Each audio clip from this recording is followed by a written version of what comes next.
Terkenal menjadi pembelah dua benua, inilah 7 fakta menarik terusan Suez yang kalian perlu tahu.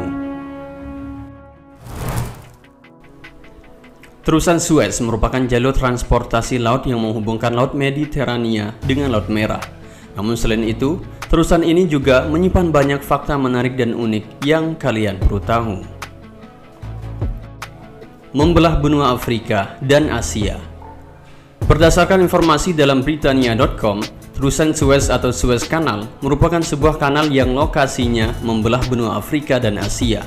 Hal ini karena jalur air tersebut berada di Mesir dan membentang dari utara hingga selatan melintasi Tanah Genting Suez. Mengutip dari National Geographic, Tanah Genting merupakan sebidang tanah sempit yang menghubungkan dua daratan yang lebih besar dan memisahkan dua badan air.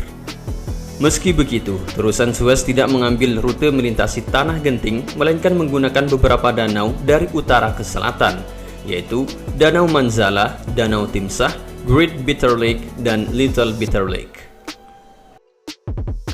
Rute maritim terpendek di Samudra Pasifik dan Hindia.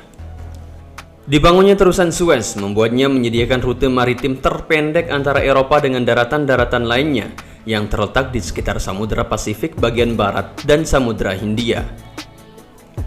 Rute maritim terpendek dari Eropa ke Asia. Selain menyediakan rute terpendek antara Eropa dengan daratan lain di sekitar Samudra Pasifik bagian barat dan Samudra Hindia, terusan Suez juga merupakan rute maritim terpendek dari Eropa ke Asia. Sempat digunakan untuk perdagangan Sungai Nil, Laut Merah. Pada 1859 sampai 1869, terjadi kerjasama antara Khedive Mesir, Said Pasha, dengan Suez Canal Company Perancis untuk membangun terusan Suez yang kini menghubungkan Laut Mediterania dengan Laut Merah. Namun ternyata sebelum ada pembangunan, terusan Suez sudah ada pada 1850 sebelum Masehi dan 775 Masehi. Meski begitu, dahulu jalur transportasi tersebut utamanya digunakan untuk memfasilitasi perdagangan antara delta Sungai Nil dan Laut Merah.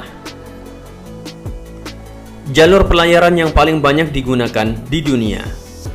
Sejak selesai dibangun pada 1869, terusan Suez merupakan salah satu jalur pelayaran yang paling banyak digunakan di dunia. Sebab sebelum pembangunan dilakukan, kapal-kapal yang menuju ke Asia harus melakukan pelayaran yang sulit di sekitar Cape of Good Hope atau Tanjung Harapan di ujung selatan Afrika. Adanya terusan Suez mempermudah pelayaran ke Asia. Selain itu, jalur ini juga memiliki lokasi yang strategis. Tak ayal, banyak kapal yang menggunakannya.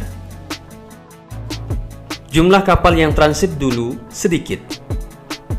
Menurut data dari situs Suez Canal Authority, sebanyak 18.174 kapal transit di terusan Suez pada 2018. Jumlah tersebut kian meningkat pada 2019 menjadi 18.880 transit atau sekitar 51,5 transit per hari. Pada tahun-tahun tersebut, kapal kontainer dan tanker paling banyak melakukan transit. Meski begitu, pada 1870 atau tepatnya saat terusan Suez beroperasi penuh selama 1 tahun untuk pertama kalinya, kapal yang transit hanya berada pada angka 486 atau lebih sedikit dari 2 transit per hari. Kendati demikian, angka kian meningkat lantaran pada 1966 sebanyak 21.250 transit terjadi dengan rata-rata transit per hari adalah 58. Pembuat terusan Suez juga membuat terusan Panama. Terusan Suez dibangun Ferdinand de Lesseps. Namun mengutip BBC, ternyata dia juga sempat mencoba untuk membuat terusan Panama. Pada 1879, Kongres Internasional diadakan di Paris untuk memilih rute terusan Panama. Dalam kongres tersebut, de Lesseps dipilih untuk mengetuai pembangunan tersebut. Pembangunan pun dimulai pada 1881. Kendati demikian, pembangunan terusan Panama dirasa lebih sulit dari terusan Suez. 8 tahun pun berlalu dengan proses pembangunan yang tidak terlalu mencolok. Sebab, mengutip Britannia.com, de Lesseps kurang familiar dengan kondisi di Panama. Pembangunan oleh de Lesseps pun terhenti sebelum diambil alih oleh pihak lain.